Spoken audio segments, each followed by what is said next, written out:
ಇವರು ಮುಜುಗರು ಸಿಕ್ಕಾಕೊಂಡವ್ರೆ, ಅಲ್ಲಿ ಸಿಕ್ಕಾಕೊಂಡವ್ರೆ, ನಾನು ಅದಕ್ಕೆ ಉತ್ತರ ಹೇಳ್ಬಹುದು.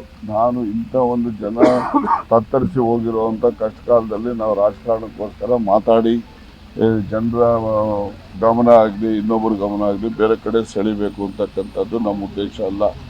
ನಮಗೆ ಏನಪ್ಪ ಅಂದರೆ ಅವ್ರ ಥರ ತಪ್ಪಿರ್ಬೋದು, ನಮ್ದಾರು ತಪ್ಪಿರ್ಬೋದು. ಈ ಸದ್ಯಕ್ಕೆ ಇದು ಸರಿಪಡಿಸ್ತಕ್ಕಂಥದ್ದಕ್ಕೆ ಗಮನ ಹರಿಸಿ ಅವರು ಕೂಡ ಯೋಚನೆ ಮಾಡಬೇಕು, ನಾವು ಕೂಡ ಯೋಚನೆ ಮಾಡೋಣ ಮೊದಲು. ಆಮೇಲೆ ಯಾರು ಜವಾಬ್ದಾರರು, ಯಾರು ಕೆಲಸ ಮಾಡಿಲ್ಲ, ಏನು ಮಾಡಿಲ್ಲ, ಆಮೇಲಿಂದ ಮಾತಾಡೋಣ. ಕೇಳ್ರಿ, ಇಲ್ಲಿ 3 ಗಂಟೆ 4 ನಿಮಿಷ ಮಾತಾಡಿದ್ರೆ ಯಾರು ಅಶೋಕ್ ಅವರು, ವಿರೋಧ ಪಕ್ಷದ ನಾಯಕರು. ಸಿದ್ದರಾಮಯ್ಯನವರು ಒಮ್ಮೆ ಮಾತ್ರ ಎದ್ದು ನಿಂತ್ಕೊಂಡು ತಪ್ಪು ಹೇಳೋದು ಬೇಡಪ್ಪ ಅಂತ ಹೇಳಿ ಒಂದು ಫ್ಯೂ ಸೆಕೆಂಡ್ಸ್ ಇಂಟರ್ಫಿಯರೆನ್ಸ್ ಬಿಟ್ಟರೆ 3 hours 4 minutes ಅಲ್ಲಿ ಒಂದೇ ಒಂದು ನಿಮಿಷನೂ ಅವರು ಇಂಟರ್ಫಿಯರ್ ಮಾಡಲಿ. ಕೂತ್ಕೊಂಡು ಕೇಳೋ, ಅವ್ರು ಏನೇನೋ ಹೇಳೋದು, ನೀವು ಅಂಥವ್ರು, ನೀವು ಇಂಥವ್ರು ಎಲ್ಲನೂ ಹೇಳಿದ್ರು. ಕೇಳಲಿಲ್ವಾ? ಹಂಗೆ ಇವ್ರು ಹೇಳೋವಾಗ ಅವ್ರು ಕೇಳಬೇಕೋ ಬೇಡ? ಪ್ರಜಾಪ್ರಭುತ್ವ ವ್ಯವಸ್ಥೆಯಲ್ಲಿ ಆರೋಪ ಪ್ರತ್ಯಾರೋಪ ಎಲ್ಲನೂ ಇರ್ತವೆ.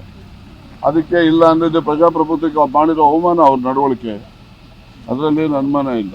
ಅವರು ಪ್ರಜಾಪ್ರಭುತ್ವದಲ್ಲಿ ಯಾವಾಗಲೂ ನಾವು ವಿಧಾನಸಭೆಯಲ್ಲಿ ಏನು ಅದು ಮಾತಿನ ಮನೆ, ಮಾತಿನ ಮನೆಯಲ್ಲಿ ಮಾತಾಡಲಿ. ಅವರು ವಿರೋಧ ಪಕ್ಷಕ್ಕೆ ಹೆಚ್ಚು ಆದ್ಯತೆ ಕೊಡಬೇಕು.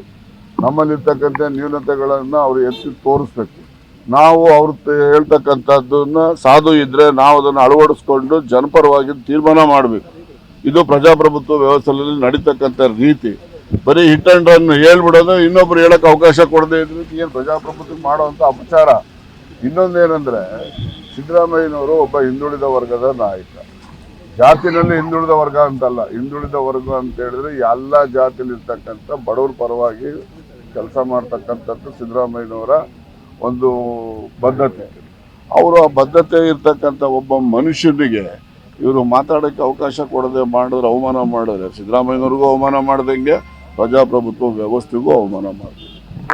ಸ್ಥಳೀಯ ಹಾಗೂ ನಿಖರ ಸುದ್ದಿಗಾಗಿ ಸಬ್ಸ್ಕ್ರೈಬ್ ಆಗಿ ಬೇಮಾ ವಿಜಯ ಡಿಜಿಟಲ್ ಯೂಟ್ಯೂಬ್ ಚಾನೆಲ್ ಹಾಗೂ ಪಕ್ಕದಲ್ಲಿ ಕಾಣುವ ಬೆಲ್ ಐಕಾನ್ ಕ್ಲಿಕ್ ಮಾಡಿ ಕ್ಷಣ ಕ್ಷಣದ ಅಪ್ಡೇಟ್ಗಳನ್ನು ಪಡೆದುಕೊಳ್ಳಿ.